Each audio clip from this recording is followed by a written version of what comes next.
संक्षिप्त में सृष्टि रचना सुनाता है ये दास आपको, जो परमेश्वर ने ही आकर बताई है। अभी आपने सुना था कि धर्मदास ये जग बोराना और कोई ना जाने पद निर्वाणा, यही कारण मैं कथा पसारा, सबसे कहिए एक राम न्यारा। और यही ज्ञान जग जीव सुनाओ, सब जीवों का भरम नसाओ, भरम गए जग वेद पुराना, और आदि राम का किसी ने भेद नहीं जाना। अब मैं तुमसे कहूं चिताई, तिन देवन की उत्पत्ति बाई, ज्ञानी सुने सो हृदय लगाई, और मूर्ख सुने तो समझ में नहीं आई, गम नहीं पाई। माँ अष्टंगी पिता निरंजन, ये जमदार उन वंशन अंजन, पहले की निरंजन राई, पीछे से माया उपजाई। माया रूप देखती शोभा, देव निरंजन तन मन लोभा, धर्मराय की ने भोग विलासा, माया को रही तबासा, यानी ये प्रेग्नेंट होगी दुर्गा। और 3 पुत्र अष्टंगी जाए, ब्रह्मा विष्णु शिव नाम धराए। और 3 देव विस्तार चलावे, इनमें यू जग धोखा खावे। इस काल के इस ढमढमे को, इस काल को श्राप लगा हुआ 1 लाख जीव खाने का। और उसके लिए इसने अपने 3 पुत्र पैदा किए दुर्गा से, इनको अचेत कर दिया, इनको खुद स्वयं नहीं मालूम हमारा पिता कौन है। और उसने इनको एक एक गुण युक्त कर दिया, ब्रह्मा को रजगुण से परिपूर्ण कर दिया, विष्णु जी को सतगुण से, और शंकर जी को तमोगुण से परिपूर्ण कर दिया। तीनों गुण कहो चाहे 3 देवता कहो। अब इनके प्रभाव से हम यहाँ उत्पत्ति, आपस में मोह और मार काट, एक दूसरे ने काट दें मार दें, जैसे हाहाकार मचा रखी है। हिंदू मुसलमान का झगड़ा, हिंदू हिंदू का झगड़ा, कित मुसलमान मुसलमान का दुश्मन, राजाओं की लड़ाई, कित फ्लड आ गया, कहीं पर एक्सीडेंट दुर्घटना में इसने कति बुचड़ खाना बना रखा है ये 21 ब्रह्मांड। और हम बाकी ने सोचा हम तो नहीं मरे, बाकी वो मर गया फलाना, अच्छा वो हो भाई बड़ी बुरी हुई। और अपना अपन कहना अपना नंबर नहीं, नंबर तो 100 दिन, पर हम आंख मीच रहे कबूतर की तरह, पर कब तक मीचेंगे। तो इस ज्ञान से फिर हमारी आंख भी खुलेंगी और हमें वो भगवान मिल जाएगा जो इससे आउट कर देगा, ये हमें नहीं मार सकता फिर किसी सूरत में भी। अगर यहां भी तुम जीना चाहते हो सुख से, तो इस मालिक की शरण में रहना पड़ेगा, ताकि वो कसाई खावे को ना अपने। तो वो परमात्मा कबीर देव है, कबीर साहब है, यहाँ हाहाकार मचा रहा है। किसका उद्देश्य ये कि इनको सबको यहाँ दुर्गति करूं, इन ये भगवान की भक्ति ना कर सके, ऐसी स्थिति का शरीर दे दिया हमारे को। इसमें कभी बीपी हाई हो रहा, कभी लो हो गया, कदे जाड़ बढ़वानी, कदे आंख बढ़वानी, कभी कुछ हो रहा है, कदे कुछ एलर्जी होगी, फलाना हो गया। सारा ब्राह्मण इस जीव की है, और इस पेट के लिए सारा जीव लगे रहो, परमात्मा की तरफ ध्यान ना जाओ। और यदि कोशिश करें परमात्मा की तरफ तो उल्टा ज्ञान ग्रहण करा दिया सबसे। अब डोए जाओ डले रहना काल के जाल में। तो उस परमेश्वर ने दया करी हमारे ऊपर के मेरे बच्चे दुखी हो गए। सतलोक में रहा करते थे, वहां कोई इनको दुख नहीं था। अपने के लिए अपना ही दुखी होता है, और उसके लिए वो परमात्मा हमारे लिए भटक रहे हैं। हमने वहां गलती की थी। अब 10 मिनट में एक वर्बली आपको सृष्टि रचना सुनाएंगे। पुणात्माओं, आप बुद्धिमान हो, अब कोई बालक नहीं, बहुत बुद्धिमान व्यक्ति हो गया है मानव इस कलयुग के अंदर। यह भी देन परमात्मा की है। तो आप जी ने बहुत गहराई से सोचना पड़ेगा इस दास का उद्देश्य क्या है, और परमात्मा सतलोक से चल के इस गंदे लोक में क्यों आया, क्या आवश्यकता थी उनको। क्योंकि वो हमारा पिता है। हम हमारे साथ यहाँ धोखा करके हमें रोक रखा इस काल ने, और अपने के लिए अपना ही दुखी होया करे। परमात्मा कहते हैं कबीर देव जी कि मैं रोवत हूं सृष्टि को, और ये सृष्टि रोए मोहे। और गरीबदास जी जिसको परमात्मा मिले थे आकर, आदरणीय गरीबदास साहिब जी को, वो कहते हैं जैसे तुलसीदास जी ने रामायण को लाखों वर्ष के बाद एज इट इज लिख दिया लोकोक्तियों के माध्यम से, चौपाइयों के माध्यम से, ऐसे ही आदरणीय गरीबदास साहिब जी की दिव्य दृष्टि खोल दी भगवान ने। सतलोक दिखा गया, सचखंड दिखा गया, छोड़ दिया। उसने परमात्मा की जो महिमा अपनी वाणी में बोली है, क्या बताई है। कबीर साहब कहते हैं मैं रोवत हूं सृष्टि को, और सृष्टि रो मोहे, और गरीबदास इस वियोग को समझ नहीं सकता कोई, कि मैं तुम्हें खोज रहा हूं कि और तुम्हें बताना चाहता हूं आई एम गॉड, मैं परमात्मा हूं, मैं तुम्हारा पिता हूं, तुम मेरे बच्चे हो और तुम मुझे खोज रहे हो। लेकिन हमारे इस वियोग को, हमारे इस विछोड़ को कौन मिलावे, कोई नहीं समझ सकता कि तुम कहां से बिछुड़ कर आए थे। आज मैं कह रहा हूं मैं भगवान हूं, तुम भ्रमित कर दिए काल के दूतों ने, तुम कहते हो नहीं भगवान निराकार होता है, वेदों में भगवान निराकार लिखा है, भगवान साकार हो ही नहीं सकता। तुम मुझे खोज रहे हो, मैं तुम्हें ढूंढ रहा हूं, कि मैं बताना चाहता हूं कि मैं परमात्मा हूं। अब ये सृष्टि कैसे रची गई? परमात्मा समर्थ है। सबसे पहले केवल परमात्मा थे, उन्होंने अपनी वचन शक्ति से ये परमात्मा पहले अकेल लोक को स्थापित करके, उसमें उत्पन्न करके, प्रकट करके अकेल लोक में रहते थे। वहां केवल अकेले भगवान ही रहते हैं, वो परमेश्वर की राजधानी है, उसमें दूसरा कोई नहीं जा सकता। उसके बाद अकेल लोक के बाद परमात्मा ने अपने नीचे के 3 लोक और उत्पन्न किए, अगम लोक, उससे नेक्स्ट अलख लोक, और उससे नेक्स्ट चौथे नंबर का सतलोक।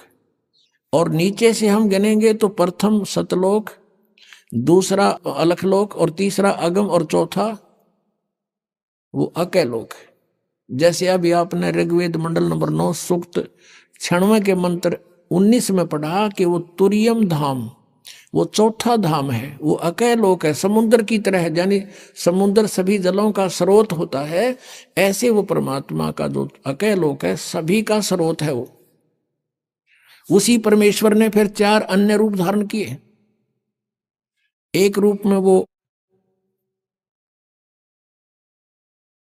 अगम लोक में आके अगम पुरुष नाम से विराजमान हुए, और अलख लोक में आकर के अलख पुरुष, और सतलोक में आकर के वो सतपुरुष नाम से, यानी उपमात्मक नाम है उस परमात्मा की, उपाधि के नाम है ये। उनका रियल नाम कबीर देव है, वो कबीर साहब। जैसे कुरान में अल्लाह अकबर कहते हैं, अल्लाह कबीर, अल्लाह अकबीर, अकबर, अकबर कहने लगे उसको अकबर, वो कबीर है।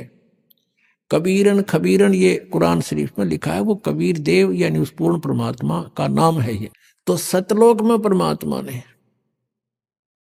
अच्छा, तीनों चारों लोकों में जहां भगवान अपने अन्य रूप बनाकर रहता है, इनने अपने अपने रूप की शोभा भी इनका अलग अलग बनाई है। जैसे एक सतलोक में परमात्मा के एक रोमकूप का प्रकाश, एक रोमकूप यानी मनुष्य सदृश है परमात्मा, हमारे जैसा ही। गरीबदास साहब ने कहा कि हमरे ही उनिहार है, हमारा सृजनहार है, हमारा भगवान हमें बनाने वाला हमारे जैसा है।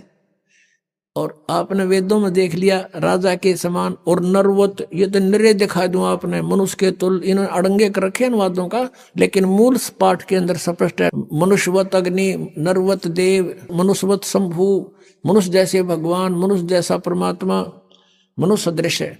और पवित्र बाइबल में लिखा है, सृष्टि ग्रंथ में प्रथम अध्याय के 26वीं आयत में श्लोक में उसमें लिखा है कि परमात्मा ने कहा अब मनुष्य को उत्पन्न करूंगा और मनुष्य को अपने रूप में बनाऊंगा। परमात्मा ने मनुष्य को अपने स्वरूप के अनुसार उत्पन्न किया, तो भगवान निराकार कैसे हुआ? तो मनुष्य सदृश है।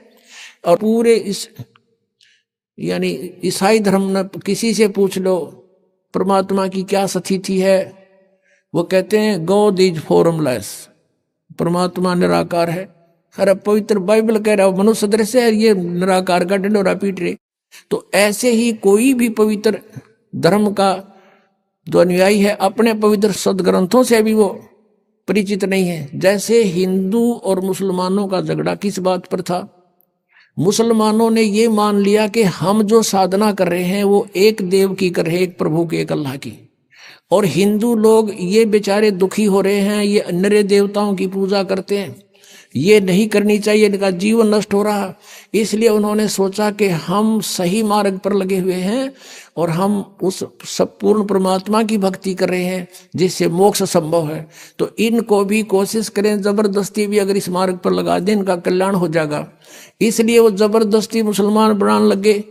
उन्होंने ये सोच रखा था कि हम पूर्ण परमात्मा की भक्ति कर रहे हैं। अब उनका भी भ्रम था ये। जैसे कुरान शरीफ सूरत फुरकानी 25 नंबर है उनकी, उसमें आयत नंबर 52 से लेकर 59 तक, 52 से लेकर 59 तक स्पष्ट किया है कि कुरान शरीफ का ज्ञान दाता जैसे गीता का ज्ञान दाता ये ब्रह्म है, और वही ब्रह्म कुरान शरीफ का ज्ञान दे रहा है। और अपने जैसे गीता का ज्ञान अर्जुन को दिया जा रहा है तो वहां हजरत मोहम्मद को दिया जा रहा है। तो वो कुरान शरीफ का ज्ञान दाता कहता है कि ए पैगंबर, मैं तुझे इस कुरान शरीफ की जो दलील दे रहा हूं इस पर विश्वास रखना, वो अल्लाह कबीर है और ये काफिर उसको नहीं मानेंगे, तू इनकी बात में मत आना, इनके साथ संघर्ष करना, झगड़ा नहीं करना। ये कहेंगे कबीर गॉड नहीं है और तू मेरी बात पर विश्वास रखना, वो कबीर नाम का परमात्मा है। और ये परमात्मा वही है जिसने सब दरियाओं को बनाया, सब पृथ्वी को बनाया, 6 दिन में सृष्टि रची, 7वां दिन तख्त पर जा बैठा। और उस परमात्मा की खबर किसी बाखबर से पूछ देखो। अपने आत्माओं, मुसलमान धर्म के अनुयायी क्या मानते हैं कि कुरान शरीफ का ज्ञान स्वयं हमारे अल्लाह ने दिया है। किसको? हजरत मोहम्मद को दिया है। उसके देने के तरीके चाहे भले ही कुछ भी रहे हो, चाहे वो स्वयं आकाशवाणी से दिया हो, चाहे उसके अंदर वह प्रवेश कर दी हो या किसी फरिश्ते ने दिया हो, वो केवल संदेश वाहक था फरिश्ता, ज्ञान दिया उस भगवान ने। तो वो अल्लाह कह रहा है, जिसको मुसलमान धर्म अपना अल्लाह मानते हैं, कि तू जो मैं ज्ञान दे रहा हूं ये सत्य है। और ये वो परमात्मा है कबीर जिसने 6 दिन में सृष्टि रची, 7वें दिन तख्त पर जा बैठा। और इसकी खबर किसी बाखबर से पूछो। यानी कुरान शरीफ का ज्ञान दाता भी अल्पज्ञ है, वो भी नहीं जानता उस अल्लाह अकबर यानी कबीर परमात्मा के बारे में जिसने 6 दिन में सृष्टि रची, 7वें दिन तख्त पर जा बैठा। उसकी जानकारी तो तत्वदर्शी संत बताओगे, बाखबर, उनसे पूछो। तो इससे सिद्ध हो गया कि ये भी इनकम्प्लीट गॉड की साधना कर रहे थे, अधूरे परमात्मा की। तो और ये इसी आधार से कहा करते थे कि तुम काफिर हो, तुम भगवान को ना पूछकर सब देवताओं की पूजा करते हो। आज उनकी सतीथि भी वहीं पर खड़े हैं, ये काल की पूजा कर रहे थे। अब आपको थोड़ा कुरान शरीफ दिखाना पड़ेगा, क्योंकि ये ऐसा जटिल बना दिया इस काल ने। हम भिन्न भिन्न बना दिए, हिंदू अलग बना दिए, मुसलमान न्यारे, सिख अलग से, ईसाई अलग से, ताकि ये लड़ते रहें आपस में। सच्चाई सामने आएगी तो ये फिर झगड़ा करेंगे, ऐसा नहीं है, झूठ बोलता, लेकिन ये वो गुंजाइश नहीं रहेगी। ये इंटरनेट और ये सब वेबसाइट और ये प्रोजेक्टर, ये मोबाइल, ये सब साधना पर, ये सब जो आज तकनीक दी है, ये गॉड कबीर ने दी है। यहाँ का तो भगवान भी ना बना सकता है इन ऐसे कंप्यूटरों को। आज से लाखों वर्ष इतिहास देख लो पिछला। महाभारत का आप कथा सुनते हो, एक रेडू में 6 खेतर जोड़ के और घिस्से अंडा करते। क्या वो आदमी नहीं थे, वो नहीं बना सके थे इसको जब आवश्यकता नहीं थी। यानी एक बैलगाड़ी जिसको आज 2 बैल खींच सकते हैं, उस समय 6 टट्टू जोड़ा करते उसमें, ये खच्चर घोड़े, और उसको बड़ा वाहन मानते थे, क्योंकि वो कितना होगा जंगलों में घसीट के ले जाना पड़ता था, सड़क भी ना बनाया करते ये। तो कहने का भाव ये है कि ये टेक्निक भगवान ने दी है, इसलिए दी है कि अब ये बच्चे मुझे पहचान लेंगे। आज कुछ ऐसे आधुनिक इंस्ट्रूमेंट बना दिए भगवान ने जिससे भगवान की लीला को समझने में आसानी हो रही है।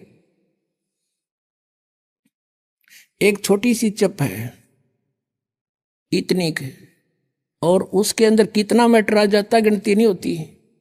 इसलिए परमात्मा को समझना बहुत आसान है। जैसे हम एक यहां पर बैठा हुआ व्यक्ति फैक्स कर देता है और कहीं निकाल लो उस मैटर ने एज इट इज, कोई तार नहीं बीच में। तो ऐसे ही परमात्मा ने हम सब कर्मों का हमारे अंतःकरण के अंदर हमारे शरीर में एक ऐसा इंस्ट्रूमेंट लगा रखा है जिसमें वो असंख्य जन्मों के आपके संस्कार डिपॉजिट है कोड वर्डों में, और एक कॉपी भगवान के पास है। और उसने परमात्मा ने कोई जरूरत को नहीं आपके पीछे पीछे घूमने की, इंस्ट्रूमेंट लगा दिए, जो करोगे उसमें लिखा पाओगा और वहां देख लेगा काजा, उड़क ऑन कर देगा आपकी, ये चल पड़ेगी सीडी। आपसे पूछने की आवश्यकता नहीं भगवान ने, या तो 6 गवाह चाहिए एक दोषी को करार करने के लिए, वह आवश्यकता नहीं है। कितना दयालु है भगवान आपके ऊपर, वो कितने रजा है आपके ऊपर परमात्मा कबीर देव की। आप अन्य संतों के सत्संगों में जाते थे, ये इधर जय गुरुदेव एक पंथ चल रहा है मथुरा में, वो भी राधा स्वामी की ब्रांच समझ लो, 5 नामों पर गाटा जोड़ रखे है। वहां से आए हुए भगत बताते हैं कि वहां कह तो ज्ञान नहीं था, और हम उनको परम संत मान के श्रद्धालु वहां बैठे रहते थे। और जहां हम वो सत्संग करते थे, अपने आप एक टेंट लगाए जाते थे, आप पे बनाओ और आप पे खाओ, कितना पढ़ो कितना सो, नहाओ धो ना की तो व्यवस्था है, कुछ नहीं उनकी तरफ से व्यवस्था होती थी। अब जाते हैं दूसरे पंथों के पास, संतों के पास, कहते हैं अपना सारा सामान साथ ले जाओ गुदड़ा, और वहां एक पराल का पूड़ा दे दिया करें, 20 रुपये लें जमा करा दो, ये पराल बिछाओ और अपने कम्बल बिछाओ और सो जाओ। और ज्ञान क्या, 1 घंटे, एक 45-50 मिनट एंड बैंड बोल के वो नकली गुरु अपना जा बैठे, श्रद्धालुओं ने मौज मचा दी, बड़ा अच्छा ज्ञान करा। ज्ञान का उन्हें कह का भी ना पता, ज्ञान तो ये है दास का गला सूख लेता है, इस ज्ञान का अंत नहीं आता। और आप पर कितनी मेहर कर रखी, नीचे बैठ बिछा रखा भगवान ने, इस दासों की ड्यूटी लगा रखी अपने बच्चों के लिए। तुम कितनी पुण्यात्मा हो, और दे के काची रजाई और छका के देसी घी का माल बैठा दिए, सुनो मेरी महिमा। ये हो दयालु परमात्मा, हम खोज रहे थे, हमें ढूंढा नहीं मिल रहा था, ये यहाँ भी इतना सुख देगा तो वहां तो पता नहीं क्या कर देगा। जब दूसरे के लोक में इतना सुख दे रहा परमात्मा ने, दूध की नदी बहा रखी, देसी घी की बहा दी, या कोई भी दूसरी वस्तु प्रयोग नहीं होती, सब देसी घी का सब व्यवस्था बनती है।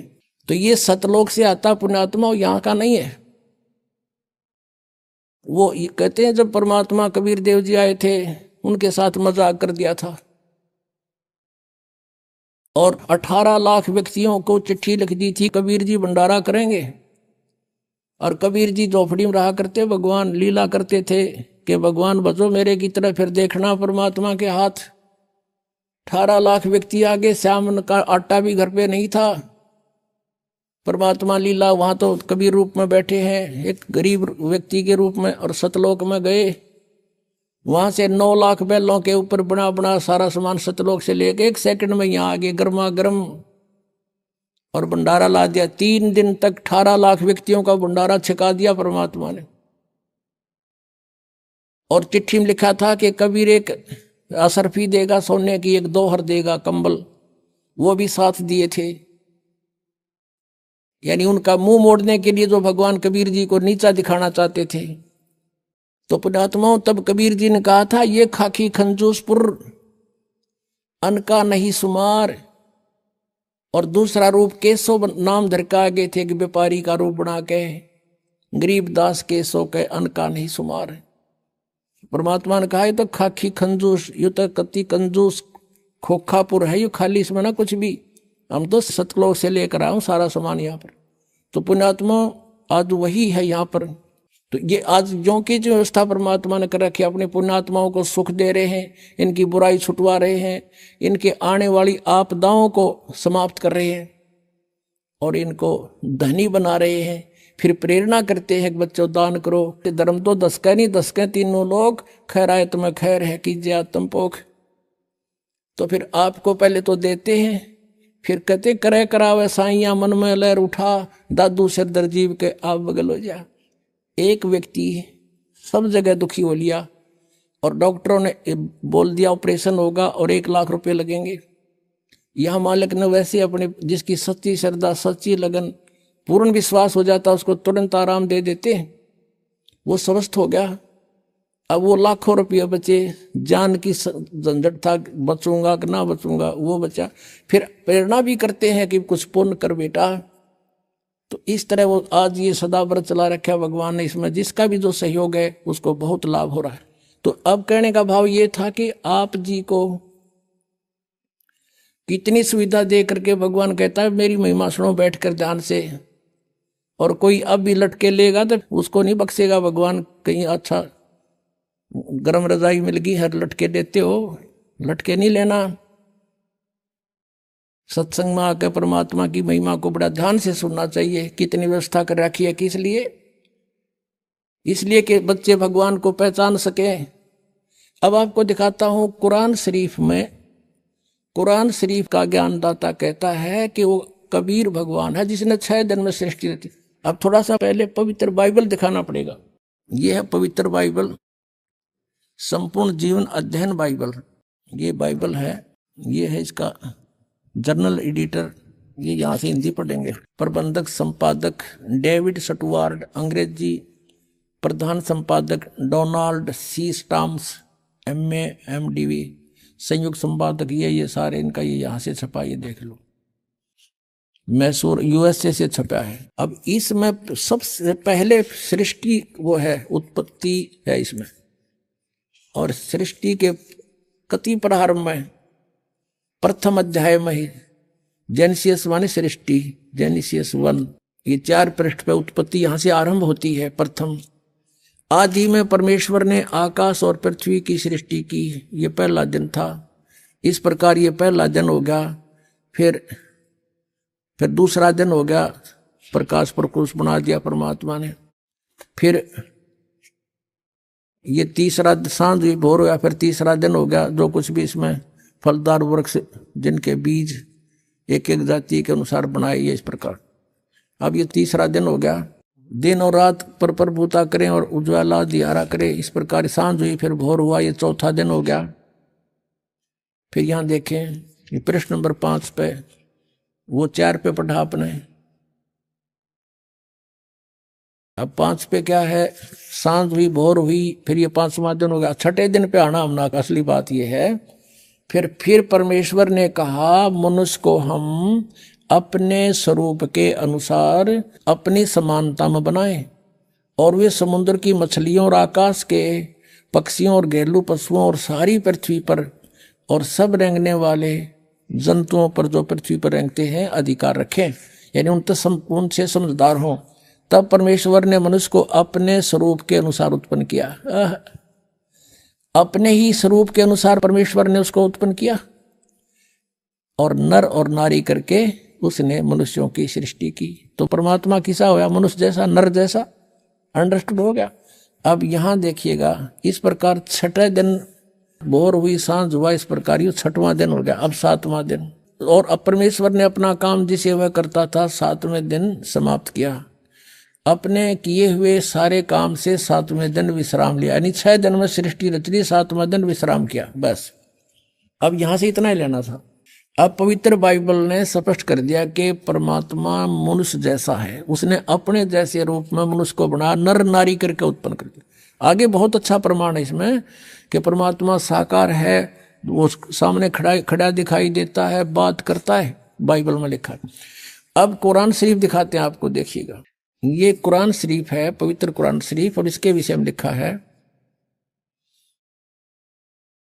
ये तो इनकी अरबी भाषा है। जालिकल किताबु ला रैब जो जैसला फीही जो, इसका अर्थ है इन्होंने किया है कि यह वह इल्हामी किताब है, धार्मिक किताब है जिसमें कोई संदेह की गुंजाइश नहीं, यानी इसमें जो लिखा है वो फाइनल है हमारे लिए, इसमें हमने कोई डाउट नहीं, इसमें कोई गलत नहीं। इसका कहने का भाव ये कहाँ से बना है? शास्त्रीय अरबी पद्धति पर नागरी लिपि में स अनुवाद सटीपन, इसका अर्थ है स अनुवाद सटीपन, स अनुवाद।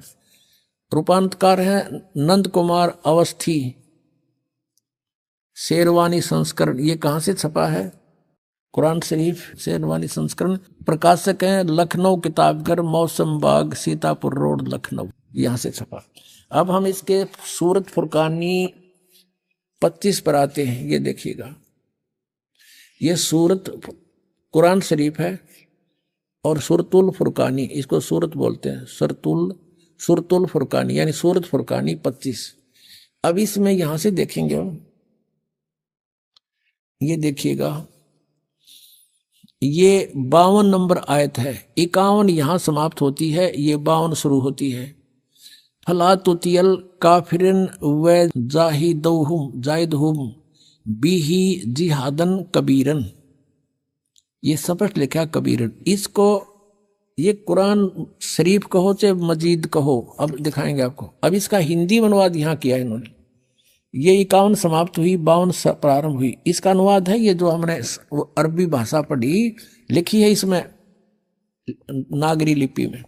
अब इस 52 का यहाँ अनुवाद किया है। तो ए पैगंबर हजरत मोहम्मद को कुरान शरीफ का ज्ञानदाता बोल रहा है, तुम काफिरों का कहा न मानना, जो परमात्मा की पूजा ना करते, न देवताओं की पूजा करते, उनको काफिर बोलते हैं, मानना। और इस कुरान शरीफ की दलीलों से जो मैं तुझे ज्ञान दे रहा हूं, उनका सामना बड़े जोर से करो। इन्होंने कबीर का अर्थ बड़ा कर दिया, और ये लिखना था कि वो अल्लाह फला तुतियल काफिरन व जाहिदुम बिही जिहादन कबीरन, कबीरन माने कबीर के लिए तू संघर्ष कर। वो तो काफिर जो है वो नहीं मानते कबीर इज गॉड, लेकिन मैं कह रहा हूं वो कबीर है सब कुछ। अब यहाँ कबीरन कहो, कबीर कहो, खबीर कहो, खबीरा कहो, ये इसी परमात्मा का एक भाषा में भिन्नता मंत्र। अब यही नौ की नो कुरान शरीफ है ना, कुरान मजीद नाम है इसी का, सिर्फ लिखने में अंतर किया है राइटर ने। अनुवाद करते समय वो कबीरन लिखो चाहे कबीरा लिखो, एक ही बात। देखिएगा ये कुरान मजीद है, वही की वही नो की नो, इसमें कोई अक्षर का भी अंतर नहीं है, लेकिन ये मजीद लिख दिया। अरबी मऊ अरबी मतन, यानी प्रकाशक है ऑफिस बुक डिपो 422 मटिया महल जामा मस्जिद दिल्ली 6 से। ये कुरान मजीद मुर्तजमा है मौलाना फतेह मोहम्मद खान साहिब जालंधरी, तसही मौलाना अब्दुल मजीद सरवर साहिब, प्रकाशक हैं Farid book depot private limited नई दिल्ली। इतने। अब इसमें सूरत फुरकानी पर आते हैं, अक्षर का भी अंतर नहीं है इसके अंदर, उतना ही है।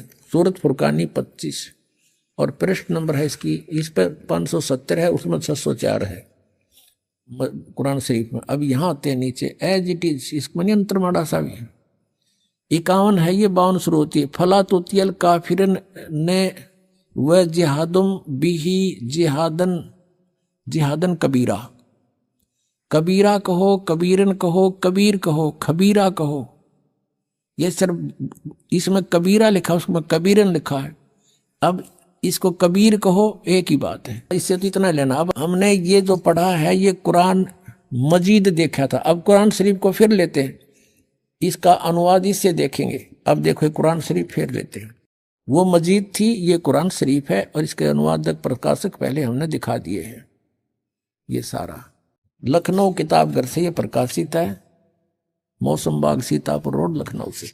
अब हम इसके आते हैं 604 पृष्ठ पे, 604 पृष्ठ पे, और वही है इस कुरान शरीफ सूरत फुरकानी 25। नीचे आते हैं, ये 52 आयत है। फला तुतियल काफिरन जाहिदुम बिही जिहादन कबीरन, ये कबीर कहो, कबीरा कहो, कबीरन कहो, कंसेप्ट क्लियर होया। अब ये क्या कहता है यहाँ पर कि ए पैगंबर, कुरान शरीफ का ज्ञान देने वाला अपने पैगंबर को बोल रहा है, तुम काफिरों का कहा न मानना। वो काफिर नहीं मानते भगवान को, वो तो अन्य देवताओं की पूजा करते हैं। और इस कुरान शरीफ की दलीलों से, कुरान की दलीलों से मैं जो तुझे हिदायत दे रहा हूं, इसके आधार से उनका सामना करना उस कबीर के लिए, जिहादन कबीरन, उस कबीर के लिए, कबीर अल्लाह के लिए संघर्ष करना, लड़ना नहीं। जिहाद का अर्थ लड़ना नहीं होता, संघर्ष करना, उनकी बातों में ना आना, सीधी सी बात है। अब देखो, अब हमने 52 का अर्थ पढ़ दिया। अब 607 पर सूरत फुरकानी 25,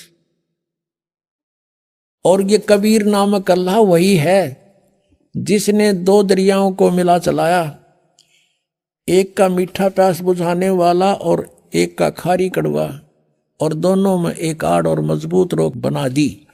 और वही है जिसने पानी की बूंद से आदमी को पैदा किया, फिर उसको साहिबे नसीब नसब यानी किसी का बेटा या बेटी, और ससुराल वाला यानी किसी का दामाद बहू बनाया।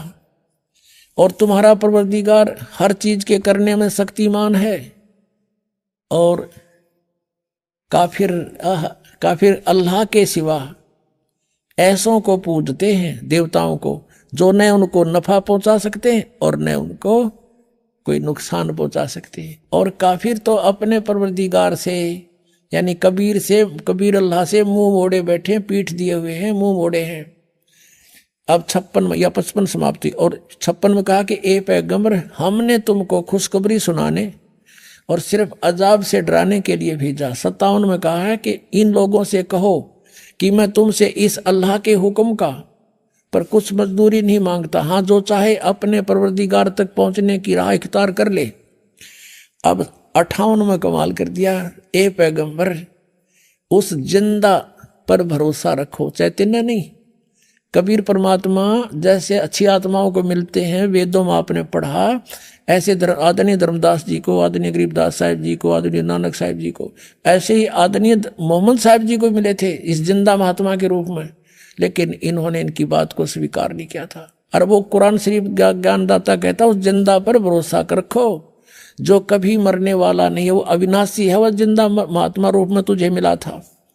और तारीफ के साथ उसकी पाकी बयान करते रहो। यानी गीता ज्ञानदाता किसी और अल्लाह की पाकी बयान करने को कह रहा है, और अपने बंदों के गुनाहों से वो काफी खबरदार है।